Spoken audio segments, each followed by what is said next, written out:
Thank you, Dee. Welcome everyone to our presentation today on the economic impacts of the Bipartisan Infrastructure Bill. I'm glad to be joined by our great analyst, Haozheyi Guan. So as we get into it, obviously this is a very large bill that has a lot of different components, and we are going to focus the discussion a little bit today on some areas where we feel that we have where we can offer the most value. By no means is this kind of a full accounting of all of the impacts of the infrastructure bill, although we would be happy to discuss how we might approach that as well. So let's go to the next slide. So just a bit of a overview. Sorry, if we can go back to the agenda, please. Thank you. So we'll give a brief introduction about who we are at REMI, for those of you who may be less familiar. We'll talk a little bit about about the infrastructure bill itself and set the stage.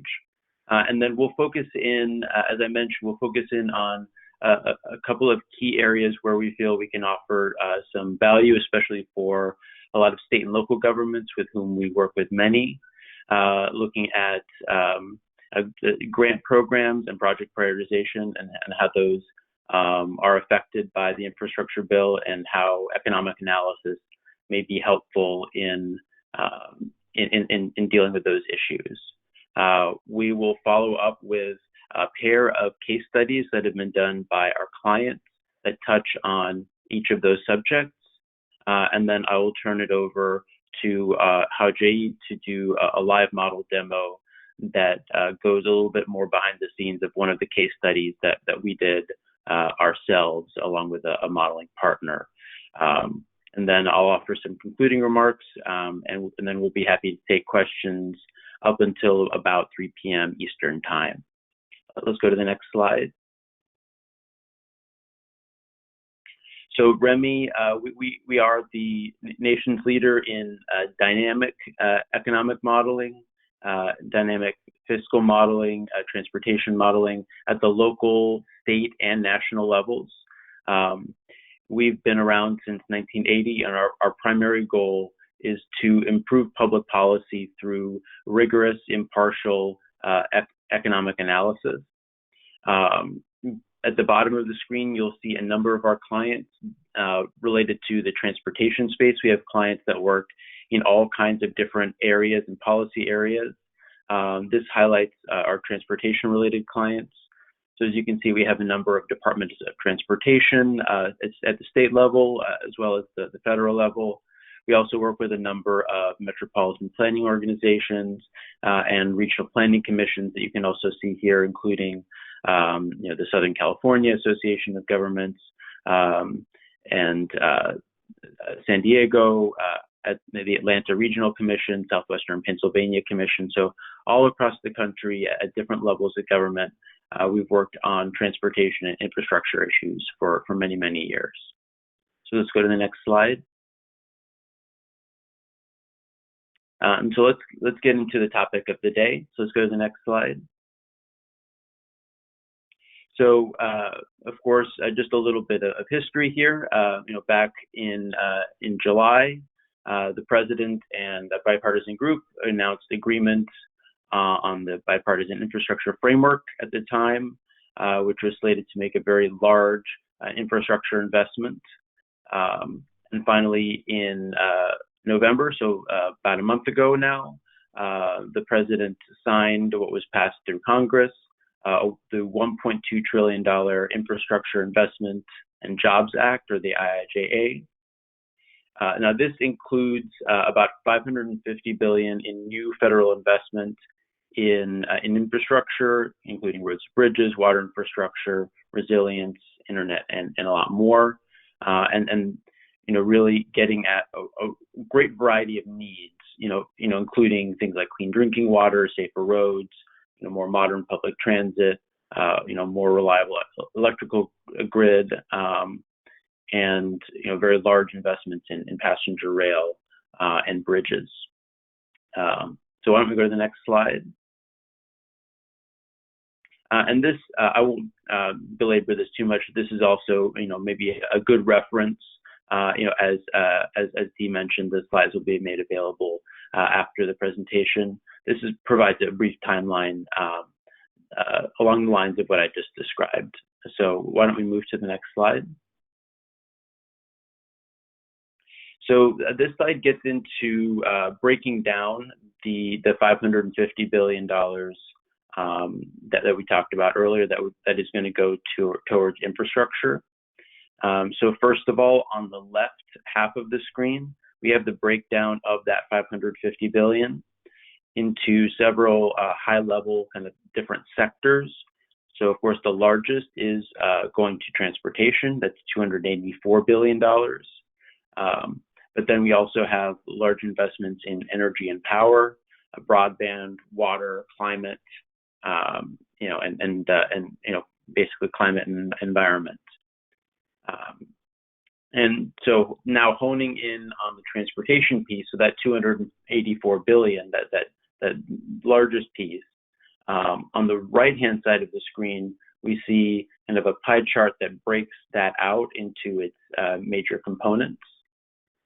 So again, roads and bridges and rail and transit are kind of the biggest key pieces. Those account for about 3/4 of that total appropriation. But there are a number of other smaller appropriations going towards, of course, airports and other ports and waterways, going towards safety investments, as well as going towards electric vehicle buses and chargers and the like. So there's again a wide variety of appropriations in here, and of course some of these cut across categories. So certainly the EV investments here are categorized under transportation, but of course they do have some bearing, of course, on climate change as well, to the extent that the EV population grows and the charger infrastructure facilitates that. So let's go to the next slide. So this gives a bit of a breakdown of kind of expected funding by state. So that again, the transportation and other infrastructure spending by state. So on the left side of the screen, you can see kind of a schematic map of the country with darker hexagons representing states with larger funding. Here, as you might expect, the larger states are expected to receive larger funding. So California, Texas, New York, Florida, et cetera. We don't have it pictured here, but we also have some estimates of per capita funding, and we do see smaller states like in terms of population, like Alaska, Wyoming, Vermont, and several others, seeing particularly large per capita funding, and we also see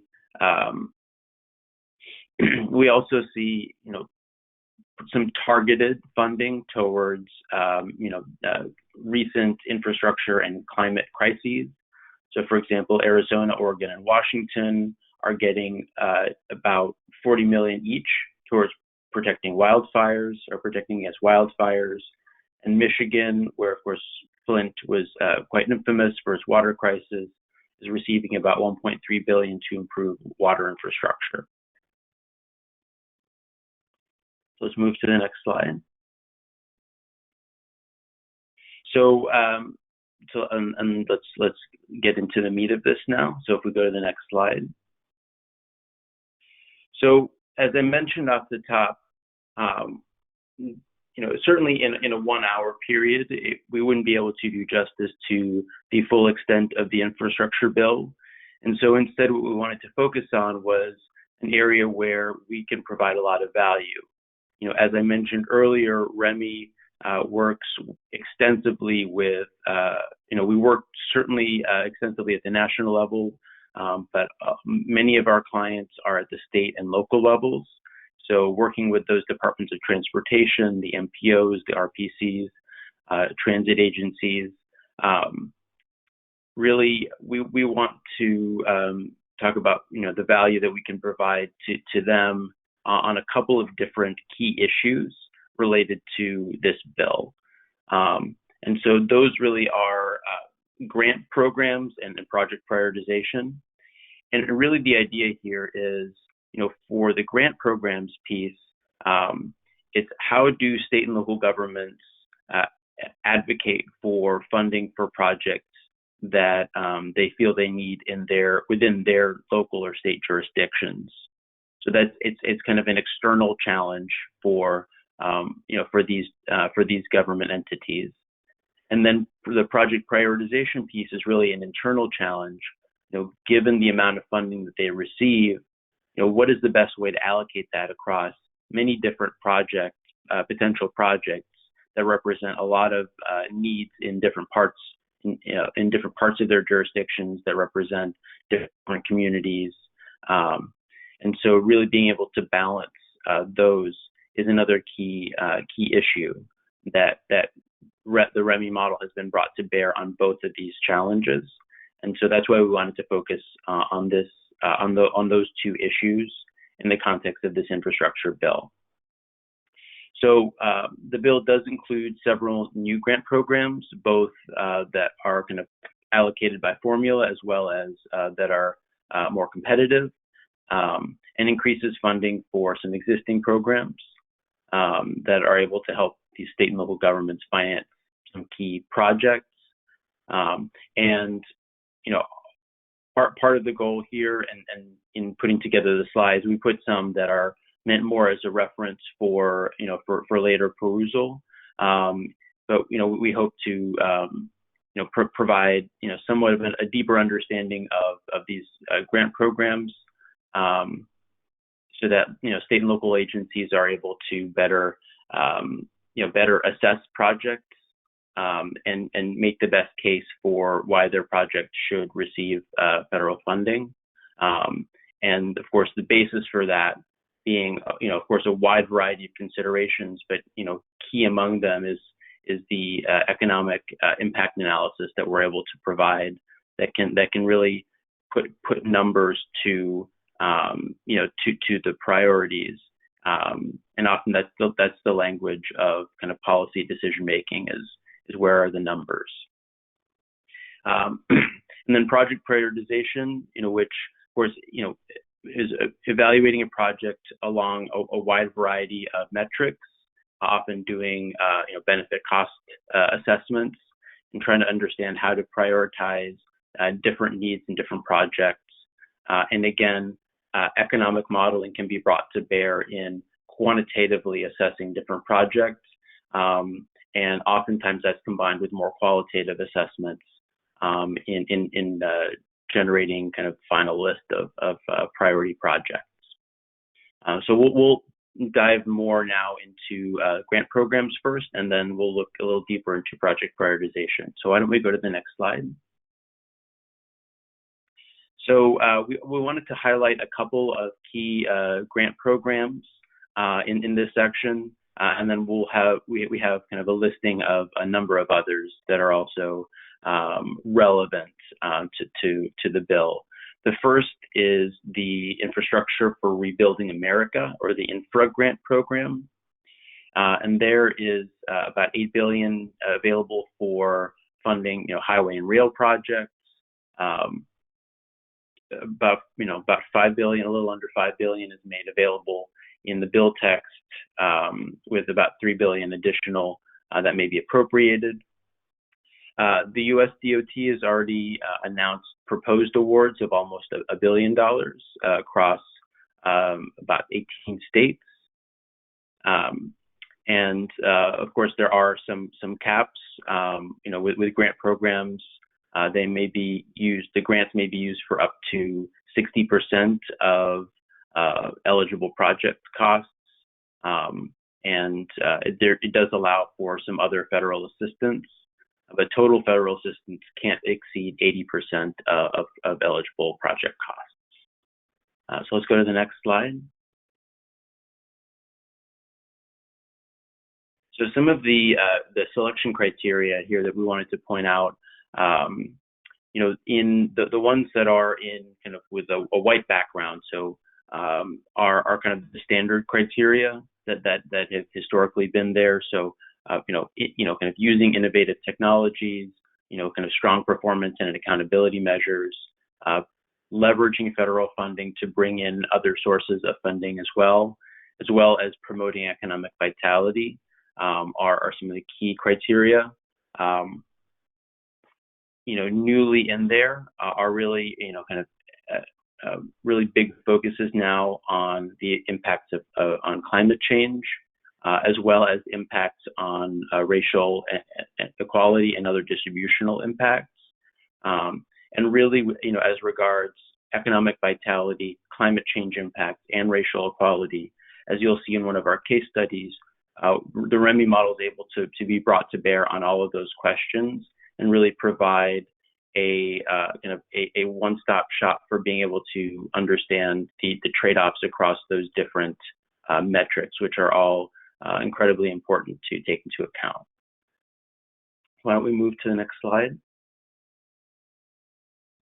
So the other program that we wanted to spend just a little bit of time talking about are RAISE grants, which used to be called Tiger grants and then used to be called BUILD grants. And it's $1 billion for multimodal project for surface transportation infrastructure. And again, subject to appropriation, there's a good bit more funding, almost $8 billion, included in the IIJA, and almost $1 billion have already been awarded across almost all states and some territories. Let's go to the next slide.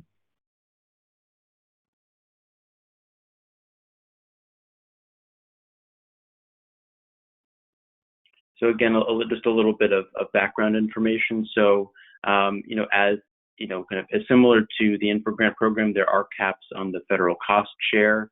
So here, in urban areas, that goes up to 80%. It can go all the way up to 100% in rural areas or other disadvantaged areas that are designated. Awards range from about $5 to $25 million per project. In urban area, in rural areas, the minimum award can be as low as $1 million. And then the maximum awards at the state level are $100 million. So again, there are some caps, but these do provide a good amount of funding for some key projects. And again, there have been already a lot of awards that have gone out. And just to note also that there is a priority on looking at projects across both urban and rural areas, with about a 50-50 split intended between urban and rural areas for these awards. Let's go to the next slide.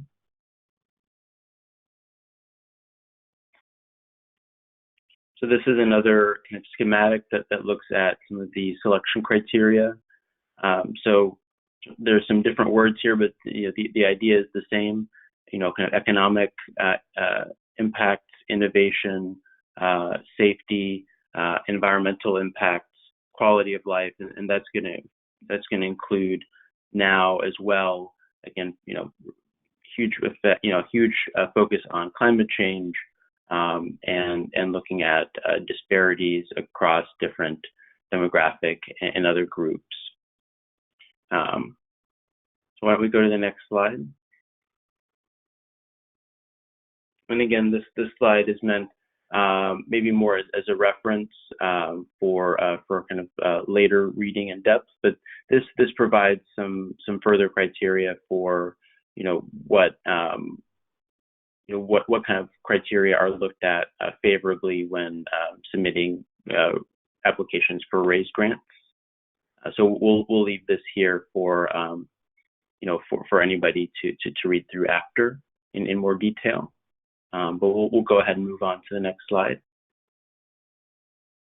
And this just provides, again, some of the many other grant programs that are available and relevant to the priorities of the IIJA. And again, we'll leave these here for future reference. So why don't we go to the next slide? So now turning the discussion towards project prioritization. So this is, what I feel is kind of a useful framework to think about project prioritization, and it's along two different dimensions. So if we're looking at a project, basically what is its value, what is its benefit, and then what is the cost. So of course, high value, low effort, high benefit, low cost. Of course, those are kind of the no-brainer, kind of the top of the pile kind of projects. Of course, low value, large effort are kind of the opposite. There are certainly times when those types of projects in those two kind of opposite quadrants need to be evaluated. But I think really where a lot of the action is going to be is more in the low value, small effort, or high value, large effort areas where the benefits may be high, but the costs are high, or the benefits are low, but the costs are also low. And being able to differentiate among a lot of options that are not, where it's not immediately obvious that it's a yes or a no. And so that's really where I think a lot of the important work that's done, for example, with the REMI model, where it can be valuable in differentiating among projects that we don't know a priori which one is going to kind of provide the most value per dollar, but we can help in generating a quantitative way of making that assessment. So let's go to the next slide.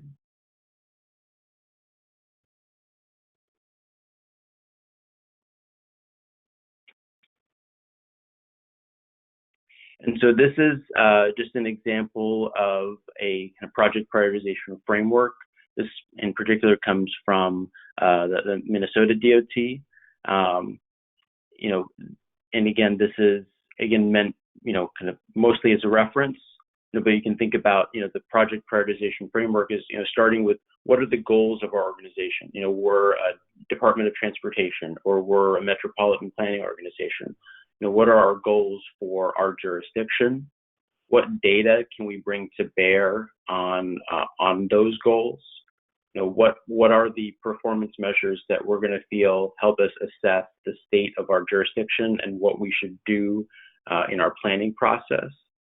And then, what are the criteria that we're going to use to evaluate things quantitatively? And that's usually where the REMI modeling comes into play, is, again, as a part of that kind of quantitative piece of the project prioritization effort, where you're able to look at what are the impacts, for example, on jobs, on the size of the economy, on personal income, a lot of, high-level metrics that can be also broken down, as you'll see, by a lot of different economic and demographic categorizations to assess the impacts at the macro level, but also at more micro levels to be able to balance a lot of different needs.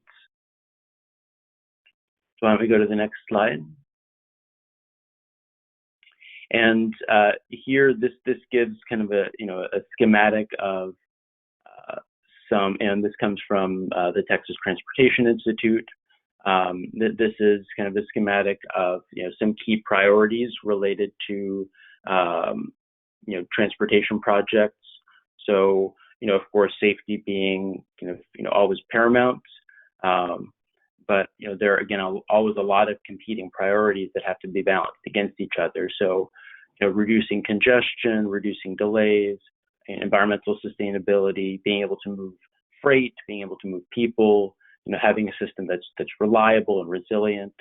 And so we've in a lot of work that's been done with the REMI model, we see that there's not always an alignment between different priorities. So, for example, a city or a county's transportation infrastructure may be very efficient, but it may be not very resilient, for example. And so, understanding what is the trade-off between those two priorities is really important, and that's where we can really be brought to bear in a meaningful way. Why don't we go to the next slide?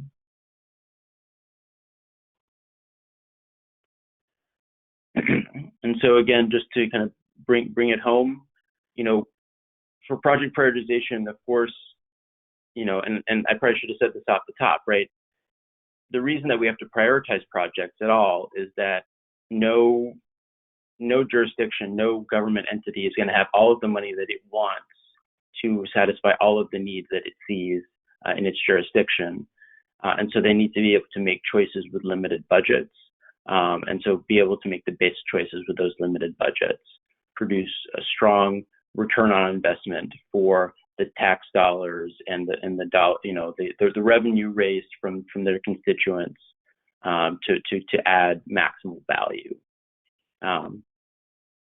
There's also of course an issue of transparency with stakeholders, transparency with the public, in clearly laying out what are the priorities and how are those being carried out in a way that's less directly economically minded, but allows for better kind of oversight, which also I think generally will lead to stronger results in the long term if constituents have the ability to see behind the scenes, understand what's being done with their dollars and what they're getting out of it.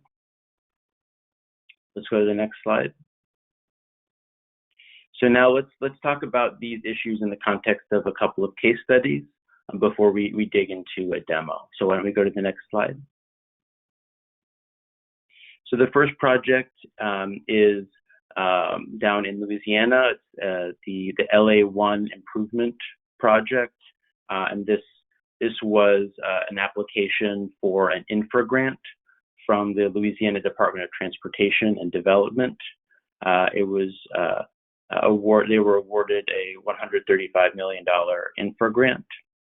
It was, I believe, the largest InfraGrant awarded in 2020, and this was meant to essentially connect the remaining 8.3 miles of an elevated highway between Leeville and Golden Meadow, essentially protecting against hurricanes, tropical storms, and even more minor weather events that shut down this single highway that is a key route for oil that's imported into the U.S.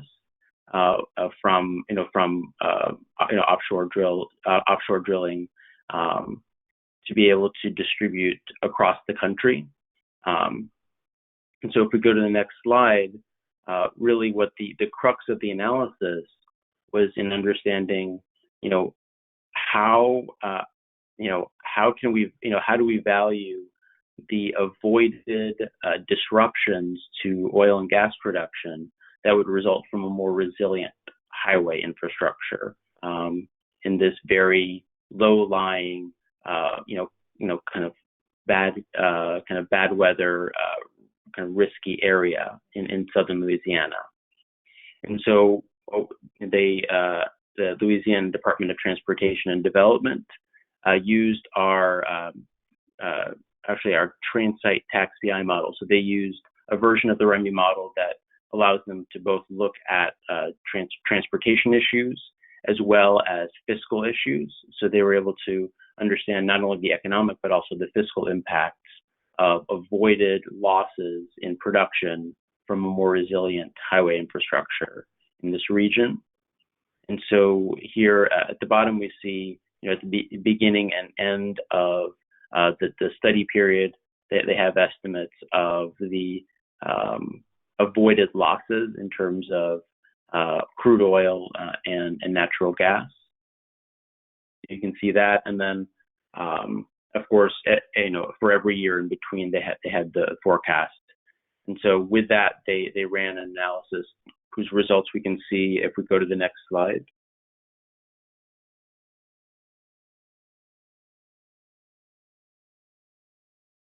So we can see here again, we have the economic impacts and then the fiscal impacts on the right.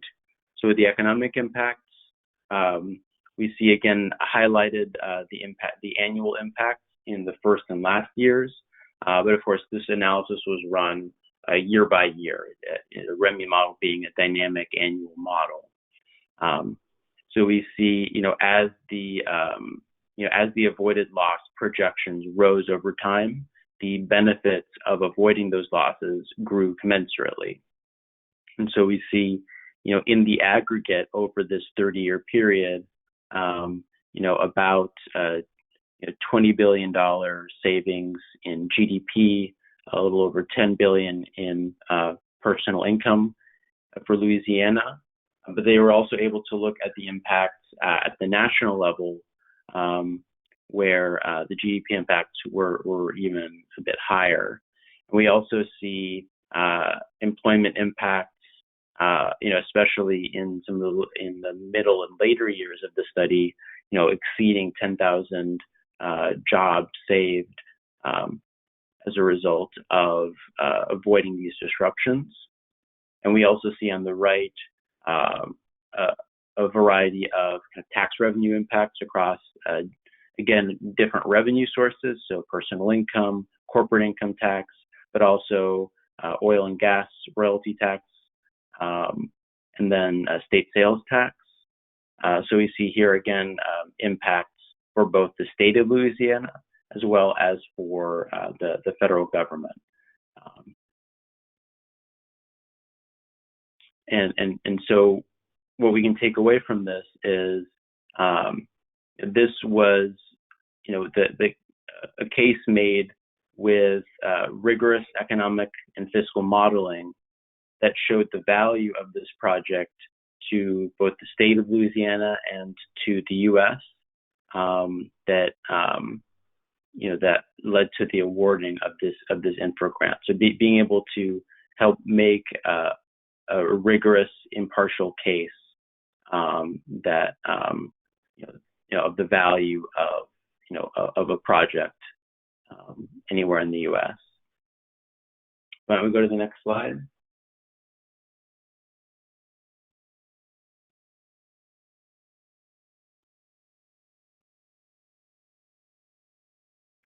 So the second case study that I'd like to talk about is one that REMI conducted in collaboration with KPMG. And this is really looking at a variety of hypothetical projects that are based in the realities of several proposed projects and ongoing projects. These are in the DC metro area that we stylized a little bit to understand, what are some of the potential impacts of these types of projects. Both, obviously the results you'll see are for the DC metro area, but these types of projects can be thought of as standing in for a wider set of projects that can be evaluated anywhere in the country. And so again, this was in service of helping NPOs and RPCs and departments of transportation and other transportation agencies to be able to understand if they're getting federal funding for projects, how are they able to evaluate the impact of those projects, both on the economy, of course, but also on environmental outcomes, on equity outcomes, and also what are the workforce impacts that have a strong tie-in with some of the equity impacts. And so we ran three scenarios with three different types of projects and looked at the impact on economic growth, on equity and workforce, with a special focus on more disadvantaged communities, and environmental impact of lower carbon and pollution, carbon emissions, and emissions of other pollutants. Why don't we go to the next slide? So the three projects that we looked at, one was bus electrification and the addition of bus rapid transit for some key corridors in the DC metro area. So this would, of course, be expected to yield substantial reduction of emissions and operating costs from the switch from largely diesel to electric buses, as well as some labor access improvements due to the addition of bus rapid transit corridors. The second investment was improvements to fixed guideway transit, essentially the metro system, and that specifically is completing the Purple Line, which is the 16-mile-long connection between Montgomery and Prince George's counties in Maryland, with 21 stations that would allow commuters to bypass, essentially, if folks are trying to move from Prince George's County to Montgomery County on the metro system, they have to get on the red line and go through the downtown DC to get from one to the other. And so, for a lot of them, that of course doesn't make sense, and a lot of people drive instead. And so the hope is to both improve efficiency, again, improve labor access for workers who live in one county and work in the other, but also diverting car trips to transit, and hopefully also reducing the negative externalities in terms of emissions from car travel. And finally, we looked at a project for improved bicycle infrastructure. So essentially expanding the bike trail and lane network. And again, that had some environmental impacts as well as some amenity value for the region that would maybe attract population into the region. So let's move to the next slide, where we can see some of the results and of some kind of prioritization metrics. So the top three lines of this chart represent the costs of each of the projects. So we see the bus electrification scenario, fixed guideway, and bicycle infrastructure in the columns. And then we see the cost, and then in the contribution sections, we see some of the impacts. So the job creation, but we also see, some of the distributional impacts. So the share of jobs that go to individuals without a bachelor's degree, the share of jobs benefiting ethnic and racial minorities, and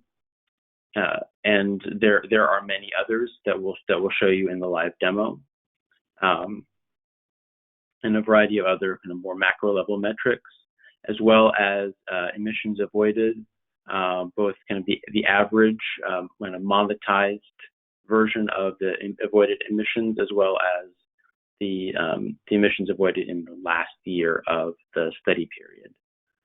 And then finally, in the bottom section is where we get into some of the project prioritization considerations, where we looked at, for example, jobs created per $1 million in spending, a gross regional product per dollar in spending. And so we see, along those lines, we see the fixed guideway transit having, a very large effect in, improving labor access, which improves the efficiency of the local economy. And so that provides a lot of value per dollar spent, as well as, in terms of labor income. So a lot of the economic metrics we see are driven, most favorably by the fixed guideway transit project. But we do see the bus electrification scenario having, the best efficiency in terms of reducing emissions.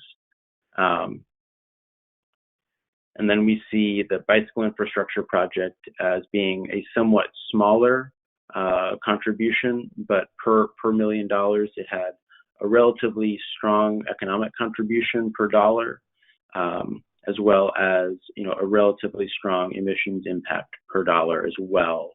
And so again, this provides kind of a suite of kind of helpful metrics to understand what are the trade-offs when evaluating these projects against each other.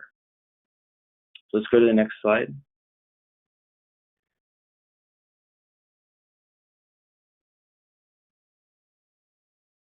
And then the next slide. So I'm going to turn it over soon to Haozheyi for the live demo.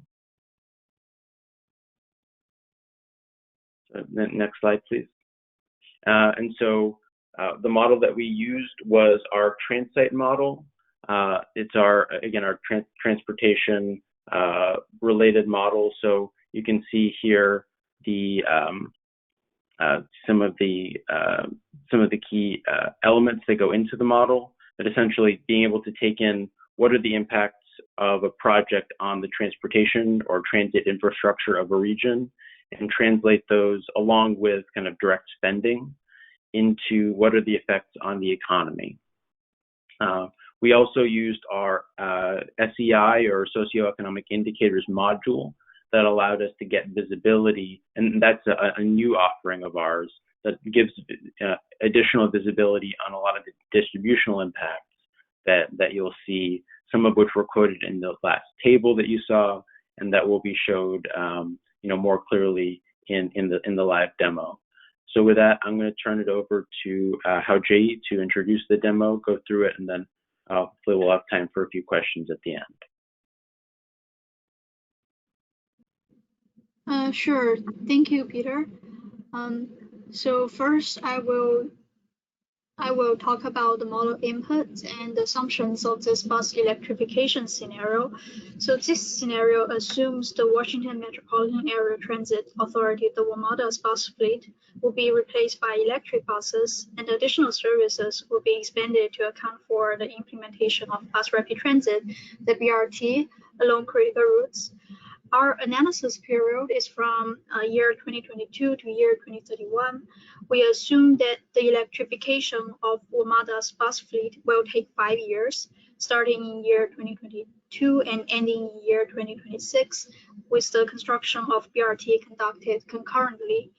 We also assume that this initiative would be entirely paid for with federal funding, and the initial costs will be made evenly through the 5-year replacement period. And the costs were categorized as manufacturing and construction costs, which included the cost of purchasing vehicles as well as adding charging infrastructure. And the benefit were categorized as OMM cost savings and changing energy consumption. The change in energy consumption is the difference between the energy consumption of the current fossil fuel power fleet and the electric bus fleet. And the OMM cost savings were the difference between the OMM costs of the existing bus fleet and the cost of operating electric bus fleet. And with that, I will pull out the model to show you how the inputs in the model.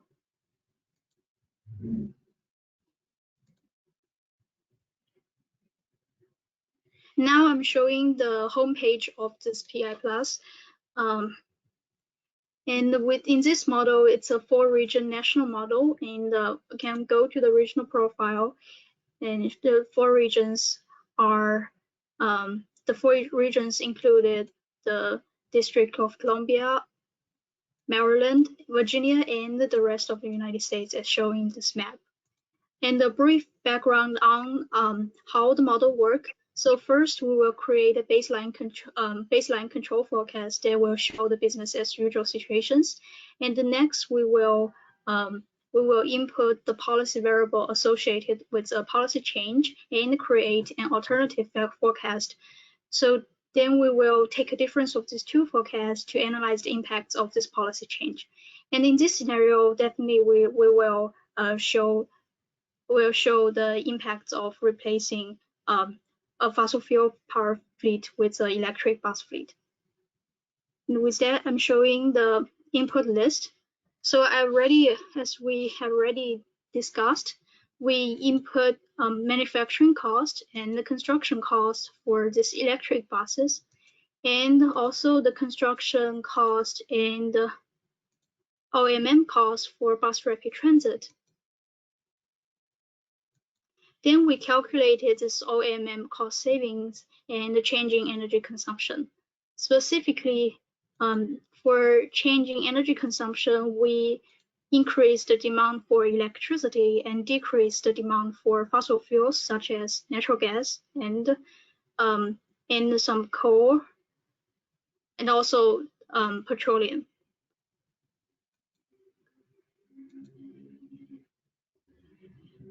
And as we discussed, we also increased the amenity for this region that represent higher quality of life that will drive in more people in this region with improved air quality.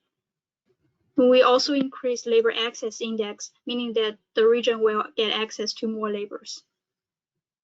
And then I will go to the forecast options, run the forecast from year 2020 to year 2031. And go to the results page. So now we are showing the results. And first thing I would like to show is the economic summary table. As we can see, there are lots of positive indicators here. And the three indicators of interest would be these three indicators, and I will uncheck all the others and show you the total employment, GDP, and the disposable personal income. So here we find that on average over 1,100 jobs are supported annually, and as the first 5 years are construction period and the last 5 years are operation period.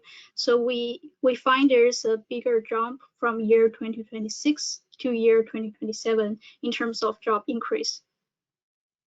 And for the GDP, we also found increase in GDP from 109 million in year 2022 to 184 million as of year 2031. And the higher disposable personal income as well means more money in the pocket. And if we sum up across all the analysis period, we find like it generates about 980 million in disposable personal income. And next, I will go to the employment by industry.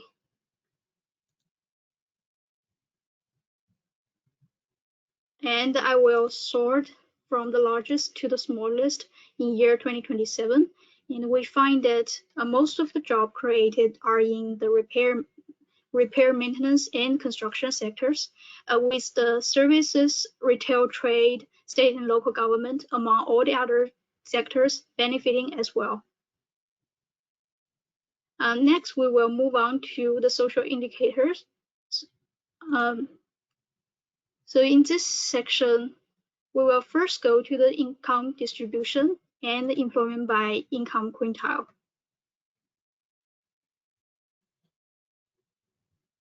Before we take a look at this chart, we will set this comparison type as the percentage change. So in this case, we can compare results among different income and ethnicity groups with different base values. And we can take a look at this chart. At the beginning, the second 20% benefit the most from the employment gains due to the construction activities. And after year 2026, the lowest 20% group starts to benefit the most, as we have seen big job gains in the repair and maintenance sectors. And moving on to the employment by demographics section. Again, we found during the construction phase, the job growth for Hispanic, which is in the green bar, is outpacing other groups. And after 2026, the white and the black workers are able to catch up with Hispanics. And moving on to the next section, the employment by educational attainment. So we will first go to the comparison type and set it as the levels. So we found about 62.5% of the overall workforce do not require a bachelor's degree. Then we will reset the comparison type as differences. Then we find that 77.6% of the new jobs created do not require a bachelor's degree. So this chart could be a good example of workforce development. It shows how a typical infrastructure project can provide more job opportunities for workers with limited educational attainment. And so I will, so it's now the end of this demo, and I will turn it back to Peter to give final remarks. Thank you, Haozheyi. Let's go back to the slides, but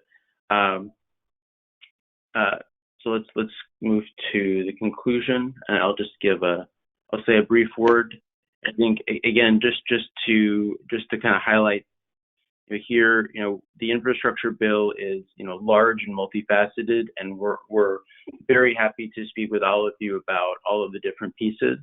In this talk, we really wanted to hone in on some areas where we felt we could offer some especially valuable feedback, and showing in some of the work that we've been able to do in helping clients work on project prioritization and applying for federal grants, and certainly that's going to be very important over the next period of time, and so that's an area where REMI's modeling can be brought to bear, to put kind of numbers on a lot of the key priorities, from kind of economic growth to racial equity to distributional equity more broadly, as well as looking at the impacts on climate change, which are at the forefront of the evaluation criteria for many of the grants that are coming down from the federal government now. And so at that level, kind of again, that external challenge for state and local governments, as well as the ability to kind of quantitatively evaluate different projects and prioritize them against each other in a systematic way, we feel is very important, and that's another thing that we can bring to bear, and that's going to be another challenge that we hope to help many government agencies with over the next period of time.